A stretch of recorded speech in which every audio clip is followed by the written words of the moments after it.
Muy bien, pues vamos a empezar con el Éxodo, el segundo libro de la Biblia. Estuvimos viendo la historia de José un poco como prólogo, viendo cómo habían llegado los israelitas a Egipto. ¿Os acordáis? A través de Jacob, del hambre, que José pues trae a toda su familia a Egipto.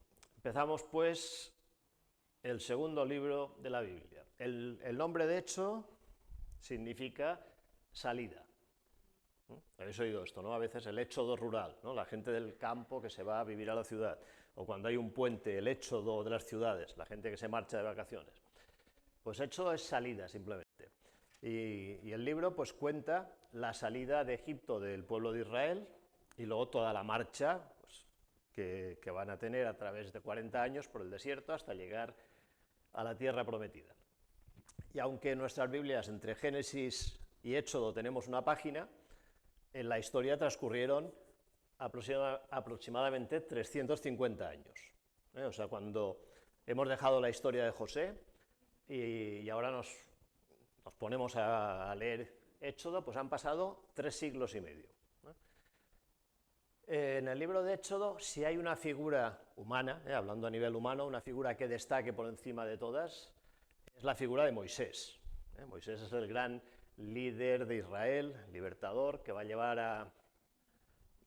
guiar al pueblo a la tierra prometida y es una de las figuras pues, más importantes del Antiguo Testamento, ¿no? Igual que vimos con José, que era un tipo, una figura de Cristo, que veíamos muchas características que luego se ven en Cristo, pues también pasa con Moisés, ¿no? Moisés fue líder, Moisés fue libertador, Moisés fue legislador también, llevó al pueblo a la tierra prometida, aquí falta una L, llevó al pueblo a la tierra prometida. Bueno, la figura principal, Moisés. Éxodo también empezamos a leer el libro con los nombres de las tribus de Israel, para que el pueblo sepa que tiene identidad. Los primeros párrafos son nombres, por eso también es conocido como el libro de los nombres. Y nos cuenta cómo la familia escogida en Génesis, la familia de Abraham, a la que Dios le da la promesa, pues llega a ser una gran nación, después de ser liberada de la esclavitud. Después, como sabéis, en el camino a Canaán, en el desierto, en el monte Sinaí, pues recibirá la ley, los 10 mandamientos de parte de Dios.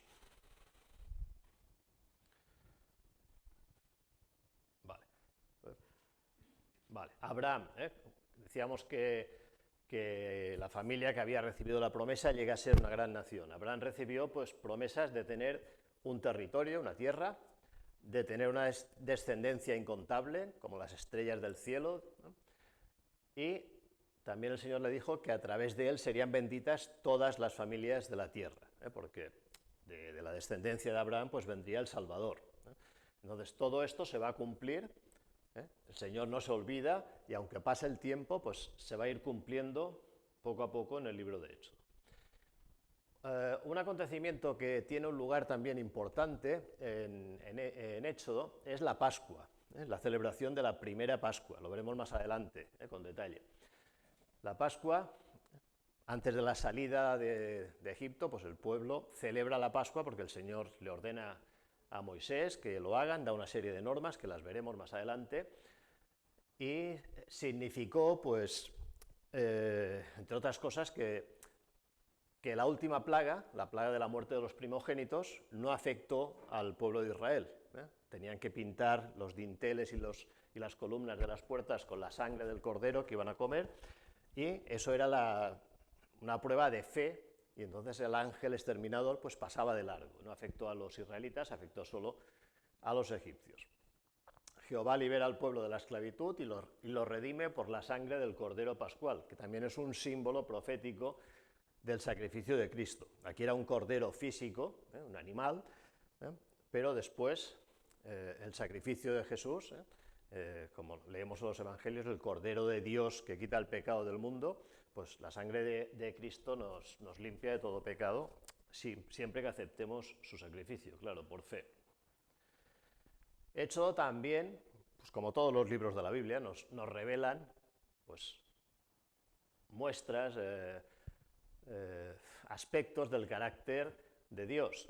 Por ejemplo, en Éxodo vemos, se pueden ver muchas más cosas, por supuesto, pero algunas de ellas, pues que Dios es fiel, que cumple sus promesas. Dios había hecho una promesa a Abraham y aunque pasa el tiempo, pasan los años, alguien podía pensar, bueno, pues esto ya ha caducado. No, no, no caduca, el Señor es fiel y lo va a cumplir. El Señor es misericordioso porque va a escuchar pues, el clamor de su pueblo, le va a liberar. También vemos que Dios es santo, porque revelará la ley, que mostrará pues, cómo tiene que vivir el pueblo pues, liberado ya de la esclavitud. Y también que Dios es un Dios accesible. Por medio de los sacrificios, el pueblo, la gente, las personas se podrán acercar a Él. No es un Dios que está, como algunos dioses paganos, pues siempre deseoso de castigar y furioso. Es un Dios al que podemos acercarnos.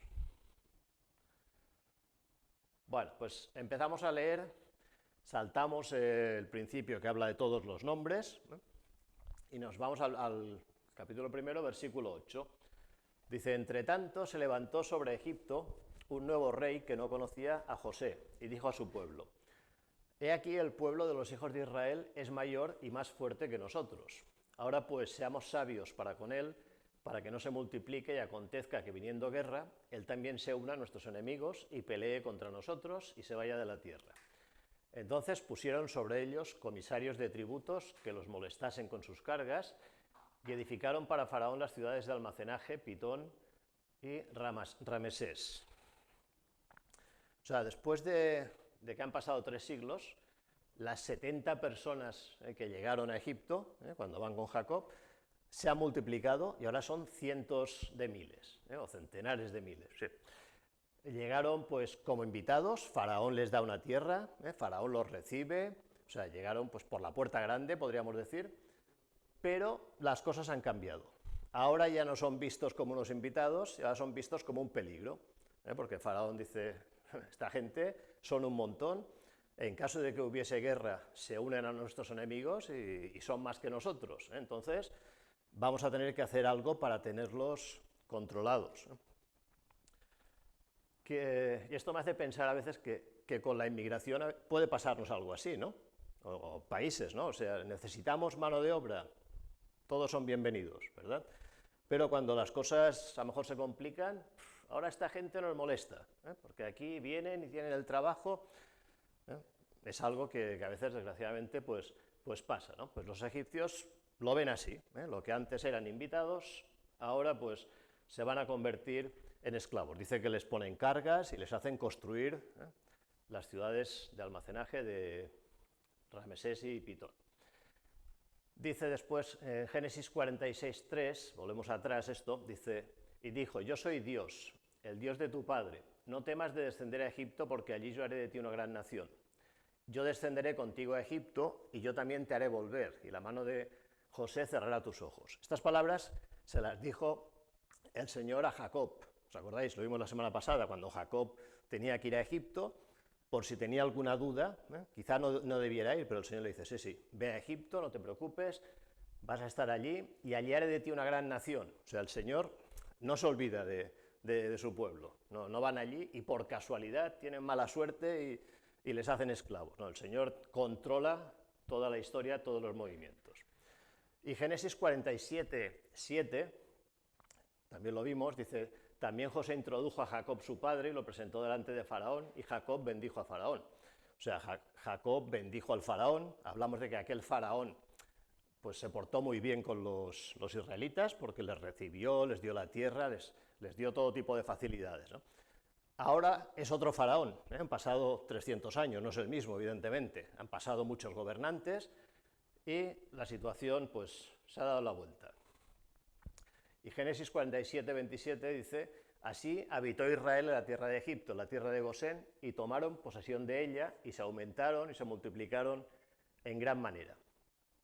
Claro, quizás el problema es que el pueblo también tomó posesión de la tierra, o sea, no tenía la visión de que iban a estar allí un tiempo. Ellos no estaban allí como de paso, llegaron allí, se encontraron bien, tuvieron una buena tierra, Faraón les dio todo tipo de facilidades, comodidades, y dijeron, pues aquí estamos bien, ¿para qué vamos a movernos? Aquí echamos raíces, y las siguientes generaciones pues se sintieron tan bien que se olvidaron un poco pues, de la promesa del Señor, de que iban a salir de Egipto y que iban a ir a la tierra prometida. Aquí estamos bien y ya está, ¿no? Dice que cuando poseemos lo que Dios no quiere, eso acaba poseyéndonos a nosotros. ¿eh? A veces cuando nos metemos en empresas, en negocios, en historias pues, que no son de parte del Señor, pensamos que controlamos la situación, pero al final la situación acaba controlándonos a nosotros. Por lo tanto, es importante que siempre pues, estemos en sintonía con el Señor. Por eso no debemos de poner el corazón pues, en las posesiones, en las cosas físicas, y ninguna cosa que nos debe apartar del Señor, incluso cosas buenas, que a veces podemos pensar, no, es que trabajo mucho, ¿el trabajo es malo? Bueno, en principio no, hay que trabajar para tener dinero, entonces yo estoy trabajando, por eso ahora pues me olvido un poco del Señor. Pues eso también sería malo, o sea, incluso cosas buenas, o mi familia, o mis amigos, los amigos, la familia, el trabajo, no son cosas malas en sí, pero hemos de tener cuidado que ninguna de estas cosas nos domine y se ponga en primer lugar antes que el Señor. Era un poco lo que les pasó a los israelitas. Cuando murieron Jacob y sus hijos, las siguientes generaciones que crecieron en Egipto, en un país pagano, pues fueron perdiendo la visión que Dios había dado a Abraham sobre la tierra prometida. Quizás no les importase tanto, esto de la tierra prometida está bien, pero aquí estamos la mar de bien, pues ¿para qué movernos de aquí? La bendición o prosperidad acabó desencadenando la crisis. Éxodo 1:7, que no lo hemos leído, dice: los hijos de Israel fructificaron y se multiplicaron y fueron aumentados y fortalecidos en extremo y se llenó de ellos la tierra. O sea, prosperaron mucho. Pero claro, a veces es un peligro la prosperidad. A veces la prosperidad nos puede separar del Señor. ¿Es malo prosperar?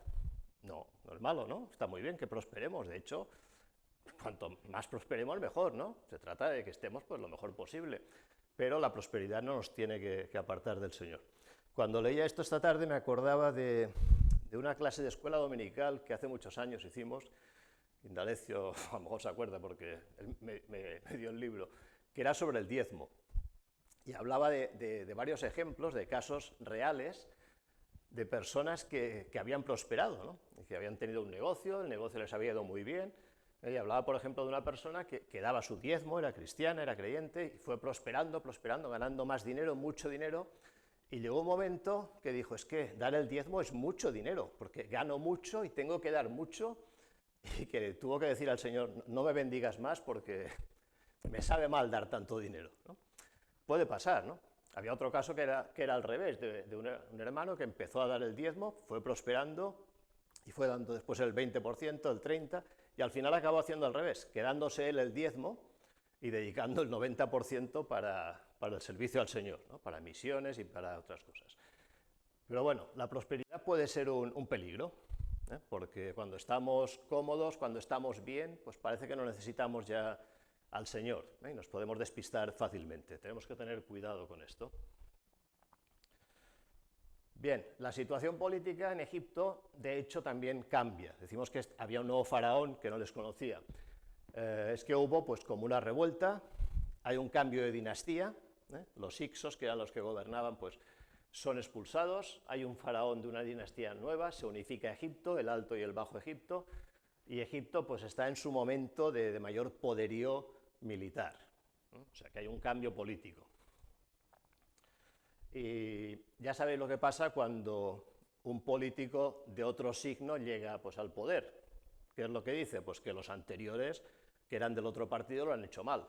Siempre lo dicen, ¿no? Nadie dice, uy, qué bien lo han hecho ellos, yo seguiré haciéndolo bien. No, no. Estos lo hacían muy mal, ahora nosotros, que somos de este otro partido, lo vamos a hacer muy bien, ¿no? Y aquí pues lo mismo, ¿no? Los que llegaron al poder pues quisieron hacerlo bien porque los anteriores lo habían hecho mal. Entonces todo lo que era del pasado, pues hay que borrarlo. José pertenecía al pasado, la historia de José. José era del tiempo de los Hicsos, por lo tanto, aunque hizo una cosa muy positiva para el país, salvó al país del hambre y todo esto, José no interesa que fuera recordado, por lo tanto, borrado del mapa. Y a partir de entonces los hebreos pues, son vistos como extranjeros, como peligrosos, y por eso pues, son destinados a la esclavitud, a hacer obras públicas.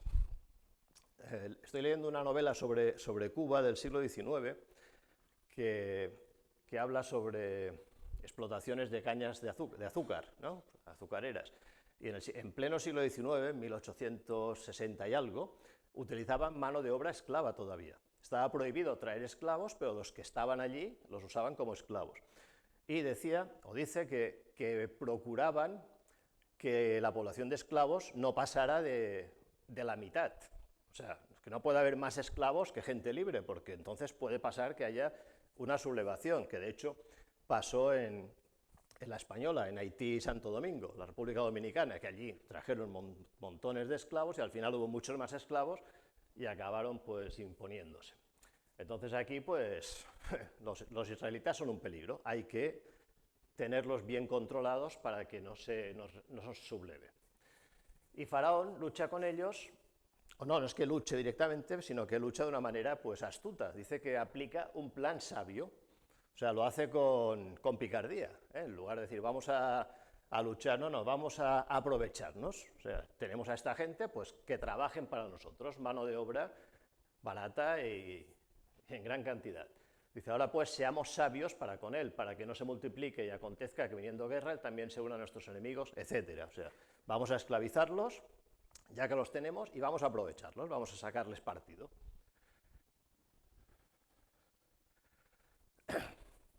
Egipto, dice, tenía los frutos de la tierra prometida, pero no lo era. O sea, lo que decíamos, los israelitas estaban muy a gusto allí, tenían lo que necesitaban, pero no era la tierra prometida.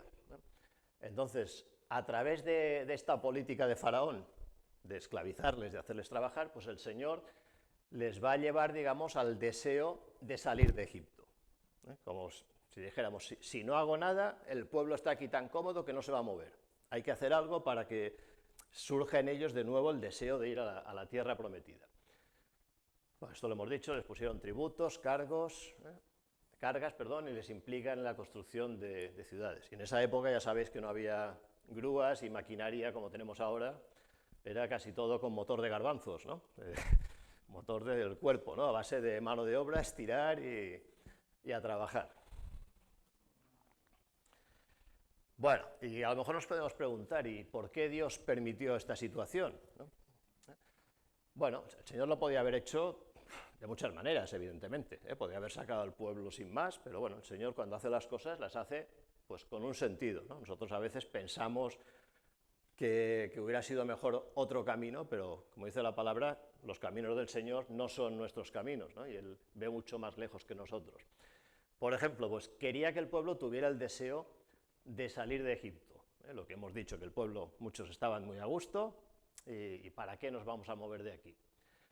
También algunos pues, adoraban a dioses egipcios. Josué 24, 14, cuando ya están en la tierra prometida, dice, ahora pues, temed a Jehová y servidle con integridad y en verdad, y quitad de entre vosotros los dioses a los cuales sirvieron vuestros padres al otro lado del río y en Egipto, servid a Jehová. O sea que algunos israelitas a lo mejor pues habían mimetizado con los egipcios y bueno, todo el mundo lo hace, pues yo también, y adoraban a dioses egipcios. Y bueno, y egipcio pues siempre en la Biblia pues representa el pecado, la decadencia espiritual, problemas para el pueblo de Israel. Siempre que ha habido pues tratos con Egipto, que el pueblo ha ido a Egipto, pues normalmente pues ha sufrido problemas. Seguimos leyendo la palabra, dice, pero cuanto más los oprimían, tanto más se multiplicaban y crecían, de manera que los egipcios temían a los hijos de Israel. Y los egipcios hicieron servir a los hijos de Israel con dureza, y amargaron su vida con dura servidumbre en hacer barro y ladrillo y en toda labor del campo y todo su servicio, al cual los obligaban con rigor. Pues la política de Faraón de tenerlos controlados le falla un poco, porque cuantos más lo controlan, más les aprietan, más se multiplican, siguen multiplicándose, siguen siendo un peligro. Dice que hacen trabajos en el campo, servicio en las casas, hacían ladrillos. En Egipto es una zona que hay mucho desierto, no hay mucha roca, entonces muchas construcciones eran de ladrillos, que había que hacerlos con barro, normalmente se reforzaban con paja dentro, y se dejaban secar o en un horno o al sol, y eso era la base de muchas construcciones. Les tocó hacer pues, los trabajos más duros. Y habló el rey de Egipto a las parteras hebreas, una de las cuales se llamaba Sifra y otra Fúa, y les dijo: cuando asistáis a las hebreas en sus partos y veáis el sexo, si es hijo, matadlo, y si es hija, entonces viva. Y ahora ya Faraón ya pasa a un siguiente nivel. Les hemos hecho esclavos, pero la cosa no funciona porque siguen multiplicando, siguen siendo un problema en potencia, hemos de hacer algo más radical. ¿Y qué hace? Pues va a ordenar, pues, lo que podríamos decir un genocidio, ¿no? Vamos a matar a todos los niños hebreos que nazcan, como hizo Herodes, ¿os acordáis? También cuando Herodes quería matar a Jesús y ordena la matanza de los niños. Satanás siempre está detrás intentando desbaratar los planes de Dios, ¿no? Siempre está pues, con alguien que obre de manera pues, que perjudique a los hijos de Dios, ¿no? Afortunadamente sin éxito, ¿no? Porque mayor es el Señor que Él. Se perdonaba a las niñas, se mataba a los niños. Y uno podría pensar, ¿y esto qué es? ¿Machismo? ¿Sexismo? ¿Por qué los niños sí, las niñas no? Bueno, se supone que es porque las niñas, si se dejaban, pues se casarían, pensaban, se casarían el día de mañana con egipcios. Primero porque no habría niños que hubieran nacido de su edad, no habría jóvenes de su edad, y luego si se casaban con egipcios, pues pasaban a formar parte de la familia del marido y se perdía su identidad, digamos, y se integrarían en la familia del marido y ya no serían hebreas, serían egipcias, digamos, adorarían a los dioses del marido, etcétera, etcétera. Este era el plan que hace Faraón. Y llama pues a las parteras. Bueno, aquí habla de 2 parteras, seguramente habría muchas más. Ellas debían ser como lo que hoy llamaríamos las coordinadoras, supongo, las representantes, las jefas, ¿no? Las que después transmitirían las órdenes a las parteras, ¿no? Dice, pero las parteras temieron a Dios y no hicieron como les mandó el rey de Egipto, sino que preservaron la vida a los niños.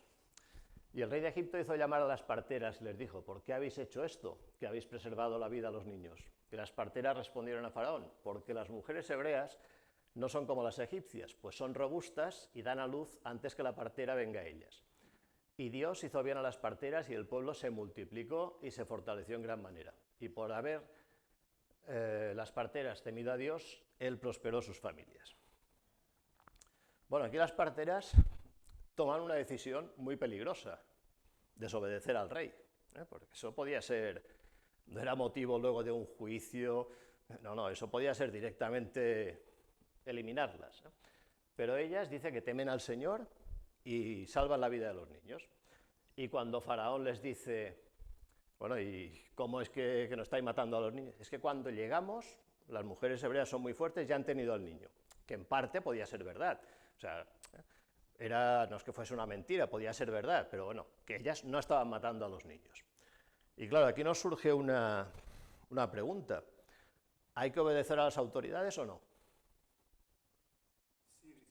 Sí, ¿no? Hay que obedecer, evidentemente. Hemos de pagar impuestos, ¿no? Hay que cumplir con las normas de tráfico. Todo esto, pues tenemos que hacerlo y además hemos de ser un ejemplo en ello, pienso yo, como cristianos. Pero claro, cuando es una ley que entra en conflicto con la palabra del Señor, como esta, por ejemplo, que está diciendo, tienes que matar a los niños. Aquí tenemos un dilema, ¿eh? Y nos dice Hechos 5:29 que es necesario obedecer a Dios antes que a los hombres, la respuesta que dio Pedro cuando les detienen por predicar. Cuando estamos así, pues en un conflicto, que las leyes pues, chocan con nuestra fe y con la palabra del Señor, pues hay que obedecer a Dios antes que a los hombres. Y esto es lo que hicieron las parteras, ¿no? Y obedecer, pues trae bendición. Dice que el Señor prosperó a las parteras, les bendijo a las familias. Aunque, en principio, pues es difícil y puede ser hasta peligroso y arriesgado, porque estas mujeres estarían muy contentas, pues prosperaron, el faraón no las mató, les preguntó y tal, fue bien la cosa, pero podía haber acabado muy mal. Supongo que se lo pensaron muy bien antes de actuar, o sea que a veces tomar estas decisiones no es algo tan bonito. Cuando estamos en una situación así tan fuerte como esta, pues es difícil tomar la decisión, pero el Señor nos pide que le obedezcamos a Él. Claro, siempre es más fácil hacer lo que hacen todos. Por ejemplo, en el Imperio Romano, cuando los cristianos eran perseguidos por no dar culto al emperador, pues tuvieron que tomar también una decisión. ¿Qué hago? Pues obedezco al emperador o obedezco al Señor. Era más fácil decir, pues yo hago lo que hacen todos, lo que hacen mis vecinos, lo que hacen mis amigos, y así ya está, yo paso desapercibido y nadie se entera. Es más fácil. Y bueno, y a pesar de todo esto, el pueblo sigue creciendo. Dice que los israelitas siguen aumentando y sigue multiplicándose. Y bueno, y esto también me hacía pensar que a veces cuando una persona creyente está en un puesto de privilegio, en una posición un poco que tiene poder, digamos, en una empresa, en un ayuntamiento, en el gobierno, donde sea, ¿no? Pues está muy bien y eso tiene responsabilidades, ¿no? O sea, tú estás en un sitio que a lo mejor pues, puedes influir sobre muchas personas dando órdenes, pues eso también tiene responsabilidades. Las parteras podríamos decir que tenían una situación de privilegio, ellas no estaban haciendo trabajo en el campo, llevando piedras, haciendo ladrillos, ellas estaban con un trabajo pues quizás más llevadero, ¿no? Entonces ellas tuvieron pues también la responsabilidad. Si estamos en un lugar así de privilegio, pues como cristianos tenemos que aprovecharlo para influir positivamente, para ser un testimonio, ¿no? Imaginaos, por ejemplo, pues que el alcalde de una ciudad fuera creyente. Claro, no podría hacer lo que quisiera, pero sí que podría, digamos, pues influenciar, pues dentro de sus posibilidades, pues para hacer las cosas más positivas para todos, ¿no? Sería una buena influencia, un buen testimonio. Y esto, pues, lo que decíamos antes, aunque eso nos puede causar problemas o incluso puede ser peligroso, ¿no? Es que si yo ahora tomo esta decisión, voy a perder a mis amigos, o me van a mirar mal, o puedo perder lo que sea. Sí, a veces tomar decisiones de estas, pues, son complicadas, pero para eso, pues, el Señor estará con nosotros también cuando llegue el momento, ¿no? Y bueno, y a veces también es muy fácil juzgar a los que no lo han hecho, ¿no? Podemos pensar, bueno, es que estos cristianos, mira que ceder ante esta ley, vaya cristianos. Bueno, y si hubiéramos estado nosotros en esa situación, imaginaros en tiempos del Imperio Romano, que algún cristiano, pues, digamos, renunciaría a su fe por salvar la vida, quizás, ¿no? Y a lo mejor diga, pues yo hago lo que sea con tal de que no me lleven al circo y me maten los animales. Bueno, ¿qué hubiéramos hecho nosotros? No es tan fácil, es muy fácil juzgar con la distancia cuando nosotros estamos bien, pero cuando uno está en una situación difícil, pues, ¿qué hacemos? Me contaba, ahora pensaba en un hermano creyente en Barcelona, de muchos años, que una vez estaban en una excursión en Montserrat y pasó un grupo, esto era después de la Guerra Civil, ¿no? Un grupo de falangistas, y cuando vio que eran protestantes, uno sacó una pistola y le puso la cabeza a la pistola, ¿no? Dice que bueno, luego pasó un sacerdote, un cura, y dice, venga, dejadlos tranquilos y tal, pero te puede pasar, literalmente a este hermano le pusieron una pistola a la cabeza, y si te dicen baila, pues tú bailas, ¿no? Y no es lo mismo que te estén apuntando con una pistola que estemos aquí tranquilamente hablando, ¿no? Que sí hemos de pedir, pues que el Señor, si llega el momento, esperemos que no nos veamos en situaciones pues, como estas, pero que nos dé la visión, las fuerzas y la salida. Bueno, como los planes de Faraón no funcionan, el pueblo sigue creciendo, sigue aumentando, pues pasamos a otro nivel peor todavía. Dice, entonces Faraón mandó a todo su pueblo, ya no solo a las parteras, a cualquier egipcio, echad al río a todo hijo que nazca y a toda hija preservad la vida. O sea que aquí ya cualquier egipcio podía matar a un niño hebreo. Cualquiera, no hacía falta que fuese una autoridad, una partera, un gobernante, un policía, no, cualquiera. Bueno, dice que un varón de la familia de Leví fue y tomó por mujer a una hija de Leví, la que concibió y dio a luz un hijo, y viéndole que era hermoso le tuvo escondido 3 meses. Bueno, tenemos aquí ya a Moisés, estamos hablando de Moisés, en esta situación que el pueblo está apretado, esclavizado, que Faraón ha ordenado matar a todos los niños, pues nace un niño. Y entonces, ¿qué tenía que pasar? Pues tenía que morir. Moisés era un niño, varón, tenía que ser echado al río. Pero dice que los padres lo ven hermoso y preservan su vida, lo guardan, lo tienen en casa, desobedecen. Hemos dicho que Moisés era una de las personas pues más importantes del Antiguo Testamento, la persona pues, principal del libro del Éxodo, a nivel humano, el que tiene más protagonismo. Pero bueno, su principio fue complicado, porque en teoría tenía que haber muerto, lo que tocaba según la ley que había en este momento. Pero sus padres arriesgaron su vida por salvarle. Aquí no se nos dicen los nombres de los padres, se nos dice solo sus padres, pero más adelante sí que salen, sí, en Éxodo 6:20 y en Números 26, eran Amram y Jocabet, eran sus padres. Y los padres de Moisés tuvieron fe, tomaron una decisión arriesgada. Podía haber salido mal y haber matado, que lo hubieran descubierto, hubieran matado al niño, posiblemente a ellos, tenían por lo menos 2 hijos más también, o sea que cuando toman esta decisión están implicando a toda la familia. Si la cosa sale mal y nos descubren, a lo mejor morimos todos, pero ellos tuvieron fe. Figuran en Hebreos 11, el capítulo que habla de los héroes de la fe, pues en el versículo 23 nos dice: por la fe Moisés, cuando nació, fue escondido por sus padres por 3 meses, porque le vieron niño hermoso y no temieron el decreto del rey. O sea que los padres tuvieron fe, desobedecieron al rey. Esto ha dicho basta, ¿no? Vale, dice que sus padres hemos dicho que eran de la tribu de Leví. Quizás, no se nos dice, pero es muy posible que recibieran alguna revelación de Dios. Quizás el Señor les mostró, pues tenéis que mantener escondido a este niño. Quizás el Señor se lo mostró de alguna manera y ellos después tuvieron la fe necesaria para hacerlo, porque la fe, digamos, viene o se basa en las palabras reveladas por Dios. Si el Señor te dice algo, pues tú tienes fe, y luego la fe se tiene que demostrar con obras, como nos dice Santiago, la fe sin obras es muerta. Si yo tengo mucha fe, creo de lo que me ha dicho el Señor, pero no hago nada, no sirve, ¿no? Ellos tuvieron fe, creyeron al Señor y pusieron en marcha lo que el Señor les había dicho, aún a riesgo de perjudicar su vida y la de toda su familia. Que sabemos que Moisés tenía una hermana, Miriam o María, que era mayor, y un hermano, Aarón, que era 3 años mayor que Moisés. Al menos estos 2, no sé si habría alguno más, pero al menos estos 2. Por lo tanto, había aquí 5 personas mínimamente en peligro.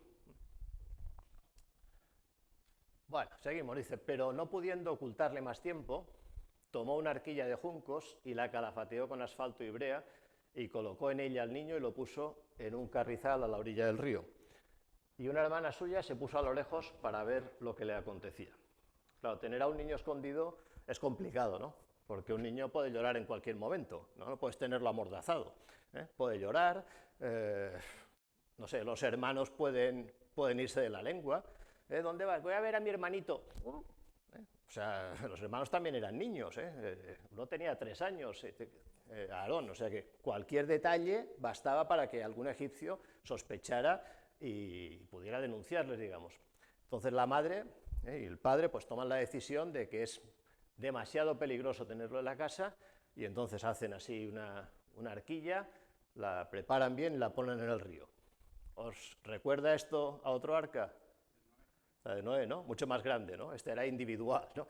Aquella era mucho más grande, pero la función era la misma, ¿no? Salvar a los que estaban dentro.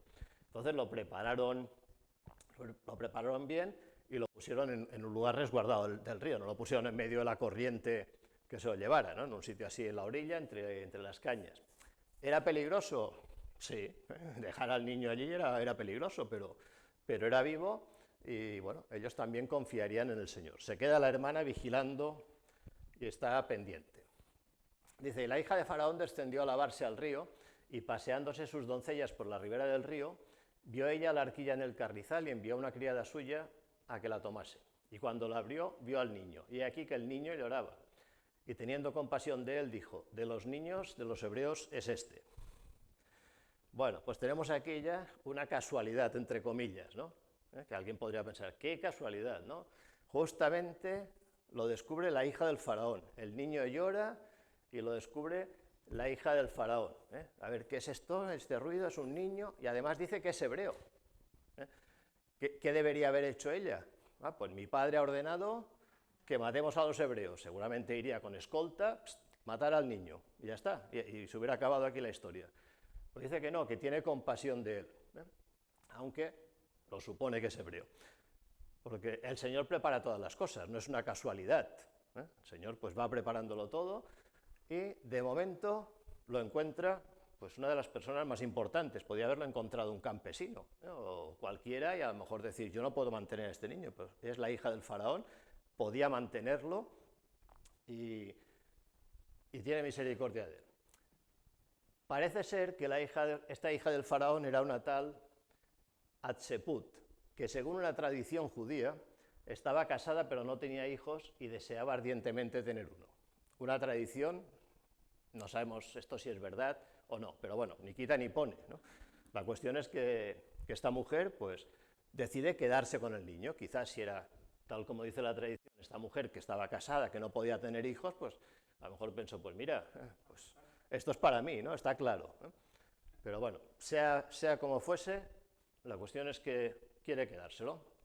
Dice, entonces, su hermana, la hermana de Moisés, que estaba allí mirando, dijo a la hija de Faraón, ¿iré a llamarte una nodriza de las hebreas para que te críe este niño? Y la hija de Faraón respondió, ve. Entonces fue la doncella y llamó a la madre del niño, a la cual dijo la hija de Faraón, lleva a este niño y críamelo y yo te lo pagaré. Y la mujer tomó al niño y lo crió. Bueno, pues aquí tenemos que la hermana de Moisés, que está viendo toda la escena, entra en acción. También se arriesga, porque a lo mejor ponerte delante de una princesa con toda la seguridad que llevaría, seguramente la cogieron enseguida, podía salirle mal, pero no, la hija del faraón le escucha y la niña le dice, oye, ¿quieres que te busque una nodriza hebrea? Perfecto, sí, sí. Y entonces ella va y busca a su madre. Entonces la propia madre de Moisés va a criar al niño y además la hija del faraón le va a pagar por esto. O sea, Dios hizo mucho más de lo que esperaban los padres. Los padres a lo mejor pensaban que alguien lo encuentre, se quede con él y ya está, ¿no? Pero sale todavía pues mucho mejor de lo que ellos pensaban. O sea, lo encuentra la hija del faraón, nos lo da a nosotros para que lo criemos y encima nos va a pagar por criarlo a nuestro propio hijo. Ellos tuvieron fe, los padres, y el Señor pues obra después en respuesta a esta fe.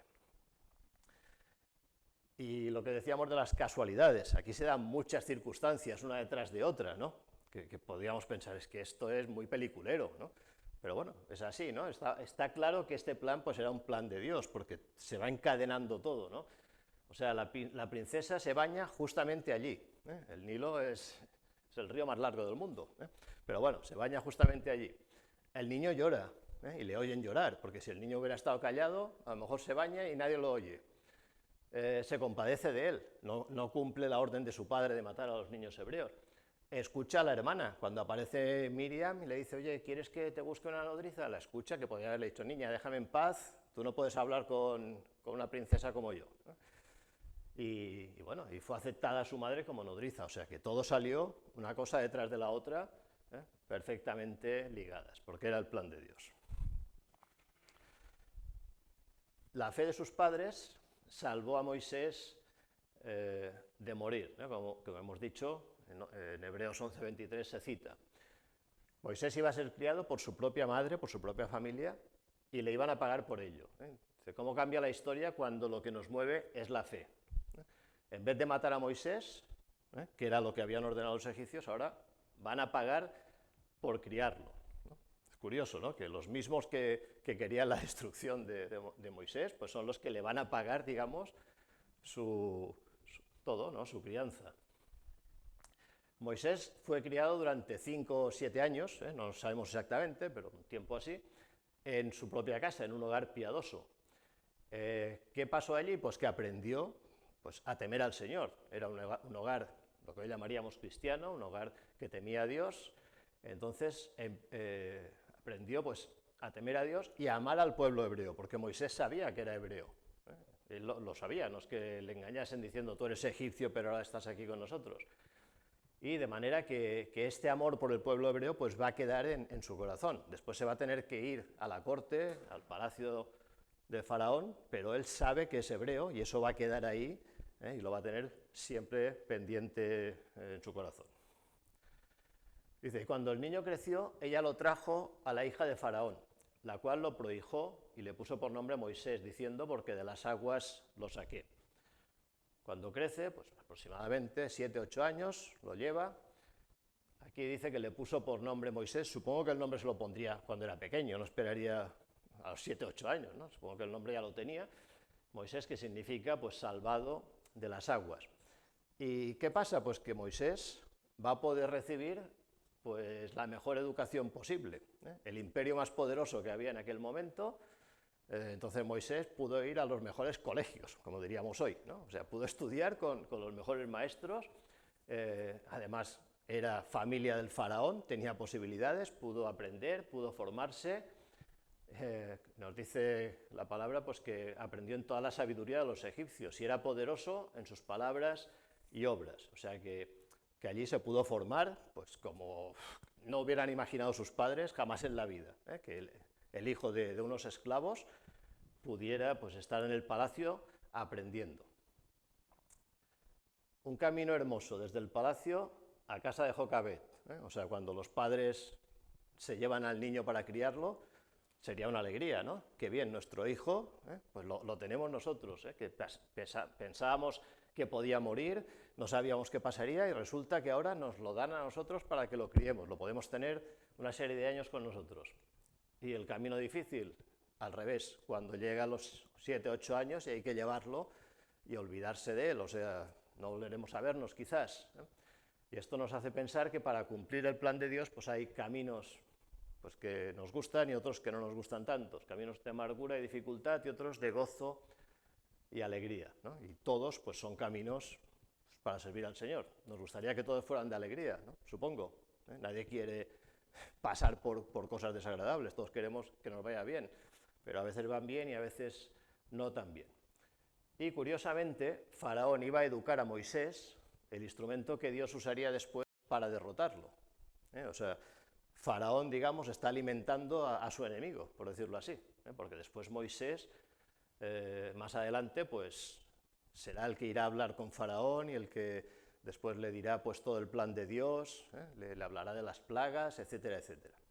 Pero es curioso, porque los propios egipcios salvan a Moisés, lo cuidan, lo forman, para que después Moisés, pues, libere al pueblo. Si lo hubieran sabido de un principio, no lo hubieran hecho, ¿no? Les salió muy caro esto, a los egipcios. Si hubieran sabido de un principio todo lo que iba a pasar, pues hubieran ahogado al niño allí mismo y se acabó. Pero claro, no lo sabían ellos, era el plan de Dios. Bueno, en aquellos días sucedió que, crecido ya Moisés, ha pasado el tiempo, salió a sus hermanos y los vio en sus duras tareas y observó a un egipcio que golpeaba a uno de los hebreos, sus hermanos. Fijaos que aquí habla de los hebreos como sus hermanos. Él sabía que era hebreo y él amaba a los hebreos. Entonces miró a todas partes y, viendo que no aparecía nadie, mató al egipcio y lo escondió en la arena. Bueno, aquí ha pasado el tiempo, han pasado como 36, 37 años, o sea, aquí es el versículo siguiente, pero han pasado muchos años. Moisés es un hombre ya hecho y derecho, sale a caminar y se encuentra que un egipcio está maltratando a un israelita. Podían hacerlo, los israelitas eran esclavos, los esclavos eran como cosas, por lo tanto tenían derecho a maltratarlo. Pero Moisés lo ve y se enciende y dice, esto no puede ser. ¿Y qué hace? Mata al egipcio. Evidentemente está mal, no podemos justificar. Él pensaba que nadie la había visto. Dice, bueno, nadie me ha visto, no hay problema, hago un agujero en la arena y lo entierro. Menos mal que era el desierto y hacer un agujero en la arena es relativamente fácil, porque esto que vemos en las películas cuando quieren esconder un cadáver, que van con una pala y en 10 minutos han hecho un hoyo de 1 metro cúbico, eso no es así. Si habéis probado de sembrar un árbol o de enterrar algún animal pequeño muerto, sabéis lo complicado que es hacer un agujero, ¿no? Pero era en la arena y se ve que fue bastante más fácil. La cuestión es que lo entierra, mira, no hay nadie, nadie me ha visto, no pasa nada. Pero dice, mira a todas partes, menos hacia arriba. El Señor la había visto, aunque nadie lo hubiera visto, el Señor estaba ahí. Evidentemente, obra mal, esto no lo justificamos. Esconder el mal o escondernos cuando hacemos algo mal, como hizo Adán, como hace Moisés aquí, no es la solución, solo retrasa un poco el problema. O sea, muchas veces es como el que barre y esconde la suciedad debajo de la alfombra. Aquí no se ve, ¿vale? Pero la suciedad sigue estando allí. O sea, hay problemas que hay que arreglarlos. Es como si tenemos aquí una gotera y tenemos una viga que se va rompiendo, bueno, le pondremos una tela para que no se vea. Hay que arreglarlo porque se puede caer el edificio. Entonces lo mismo, cuando hay algunos pecados que tenemos ahí escondidos y que pensamos que no pasa nada, pero están ahí y están siempre llamándonos, si no los resolvemos. Dice, al día siguiente salió y vio a los hebreos que reñían. Entonces dijo al que maltrataba al otro, ¿por qué golpeas a tu prójimo? Y él respondió, ¿quién te ha puesto a ti por príncipe y juez sobre nosotros?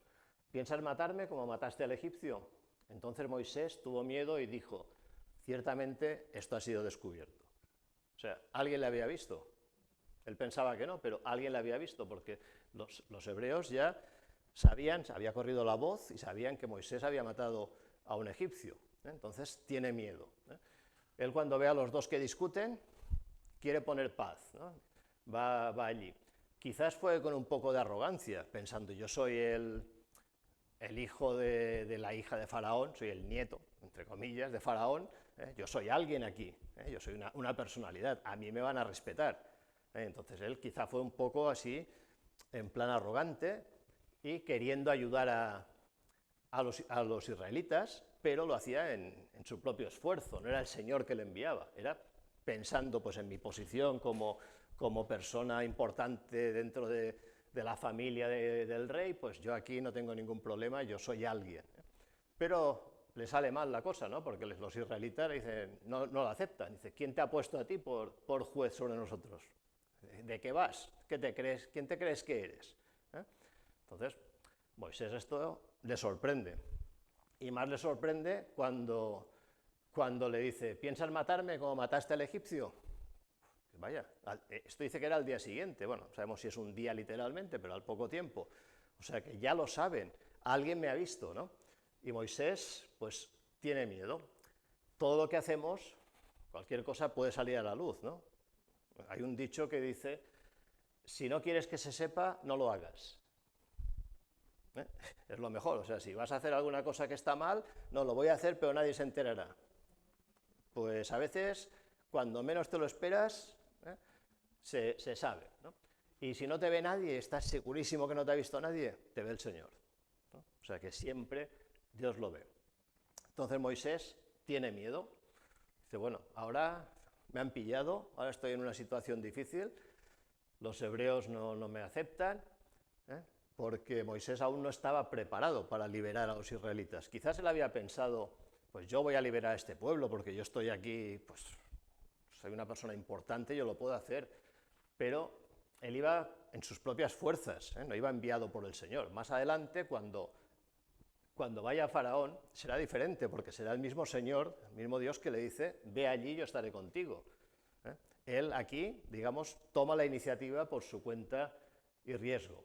Lo que decíamos antes, cuando uno está en un puesto de privilegio, pues puede utilizar ese puesto para hacer el bien. Quizás él pensó esto, yo estoy en este puesto, soy un privilegiado, pues voy a ayudar a los hebreos. Pero no era el momento todavía. Dios tenía que tratar con él para que llegara a ser el gran líder del pueblo de Israel. Hay cosas que se tienen que hacer, pero se tienen que hacer en su momento, ¿no? O sea, cuando es el momento. A veces nosotros pensamos, ahora es el momento, cuanto antes mejor, pero si no es el tiempo de Dios, no va a funcionar, y a veces nos ponemos nerviosos esperando, y bueno, como hizo Abraham, ¿no? ¿Os acordáis? Tendrás un hijo y tal, como no viene el hijo, pues vamos a ayudar a Dios, ¿no? Entonces metemos la pata, y es un poco lo que hizo Moisés. Vale, dice, oyendo Faraón acerca de este hecho, procuró matar a Moisés, pero Moisés huyó de delante de Faraón y habitó en la tierra de Madián. Parece que Faraón, aunque era su nieto, un nieto adoptado, no le tenía mucho aprecio, ¿no? Posiblemente tendría muchos hijos con muchas concubinas y y a lo mejor pues ni lo conocía casi. Pero Faraón se enfada, a lo mejor dice, ¿y este quién es para meterse aquí a tratar con los esclavos, lo que sea? Y dice que quiere matarle. Lo ve como un enemigo y Moisés se tiene que marchar, dice que se va a la tierra de Madián. Claro, irse así suponía perder todos sus privilegios. En Egipto era alguien, era un miembro de la familia real. Si ahora te vas a Madián, tú no ibas con un carnet allí, hola, soy el nieto de Faraón. Allí no eres nadie, eres un fugitivo y pierdes toda la comodidad que tenías. A veces, si guiamos nuestra vida por nuestros deseos o impulsos, como le pasó a Moisés, que tuvo allí pues, el impulso aquel y mató al egipcio, pues solemos acabar pues, huyendo o en el desierto. Desierto quiere decir pues, en problemas, en la soledad, lejos de donde queremos estar. Y así pues, se encuentra Moisés. Bueno, dice, y estando sentado junto al pozo, se ha marchado, está en la tierra de Madián. Dice, 7 hijas que tenía el sacerdote de Madián vinieron a sacar agua para llenar las pilas y dar de beber a las ovejas de su padre, mas los pastores vinieron y las echaron de allí. Entonces Moisés se levantó y las defendió y dio de beber a sus ovejas. O sea, está de camino, está junto a un pozo. Seguramente los pozos pues, eran puntos de descanso, ¿no? Para rellenar cantimploras, para beber, irían de pozo en pozo buscando. Y se encuentran que hay 7 hermanas que vienen a dar de beber a las ovejas, pero vienen unos pastores que deben ser más fuertes, son hombres, y le dicen, venga, quitaos de aquí que el agua es para nosotros. Y Moisés pues las defiende. Podían haber hecho nada, pensaba yo también. Podía haber dicho, uy, ya me metí con la discusión de los hebreos y mira cómo acabó la cosa, si ahora me pongo aquí con esta gente, peor. ¿Qué de hacer? Yo calladito y que se arreglen. Hubiera sido una postura hasta cierto punto lógica, ¿no? Es decir, yo ya he aprendido y no me meto. Pero dice que sí, que intervino, y la cuestión es que consigue que los pastores pues dejen en paz a las chicas y Moisés les da de beber al ganado. Y fijaos, Moisés pasa de príncipe o de miembro de la familia real a servidor. A defender a unas mujeres y ayudarles a dar de beber a su ganado. Posiblemente no lo había hecho en su vida. De allí pues tendría criados que harían todo por él y a lo mejor él no había sacado nunca un cubo de agua de un pozo. Una lección muy importante para servir a Dios. Aquí hay una frase de Rabindranath Tagore, el poeta indio, que dice, dormí y soñé que la vida era alegría. Desperté y vi que la vida era servicio. Actué y aquí el servicio fue alegría. El servir pues, se puede convertir en alegría, ¿no? si estamos pues, haciéndolo pues, conforme a la palabra del Señor. Moisés va a tener que aprender mucho, aquí va a empezar a aprender. Él pensaba que ya tenía la vida resuelta seguramente, debía pensar, yo tengo mi vida resuelta, aquí vivo, vamos, como un rey, estupendamente, no me falta de nada, y ahora la cosa se ha girado y no tiene nada. Aquí no tiene ni oficio ni beneficio, digamos, no es nadie, y va a tener que aprender y el Señor pues va a tratar con él, iremos viéndolo ya otro día, de manera que podrá llegar a ser el gran líder que fue, pero primero va a tener pues todo un aprendizaje con el Señor. Está empezando este aprendizaje. El Salmo 119, 71 nos dice, bueno me es el haber sido humillado para que aprenda tus estatutos. A veces para aprender primero tenemos que humillarnos, ¿no? Si pensamos que lo sabemos todo, no vamos a aprender, ¿no? Yo lo sé todo, ¿a mí quién me vas a enseñar si yo lo sé todo? Entonces, bájate del burro, ¿no? Si estás diciendo que lo sabes todo, no vas a escuchar a nadie, ¿no? Pues reconoce que no lo sabes todo, escucha, ¿no? Y sobre todo escucha al Señor, ¿no? El liderazgo espiritual es asignado por Dios, no es heredado ni conquistado. O sea, esto no se hereda. Mi padre era pastor, pues yo seré el pastor también. Puede pasar, pero eso no es como la monarquía. Mi padre es el rey, pues el hijo será el rey siguiente. Pero esto no se hereda. Es asignado por Dios, no se conquista. No se hacen oposiciones a ser pastor de una iglesia, por ejemplo, y un concurso y un examen y a ver quién es. O sea, no son cosas que se conquisten ni que se hereden, sino que es el Señor el que elige a las personas y las prepara, como en el caso de Moisés. Moisés posiblemente no pensaba que el Señor le iba a llamar y le iba a utilizar. Además, no quería, como veremos después, él puso un montón de pegas para decir que no. Pero el Señor te elige y Él es el que decide con quién va a trabajar. En cambio, en el mundo natural, pues la gente lucha por ser líder. Hay gente que mataría por conseguir según qué puesto, no literalmente a lo mejor, pero que haría todas las trampas y todas las zancadillas posibles con tal de llegar a ser el director o el jefe de no sé qué o el dueño de no sé cuántos.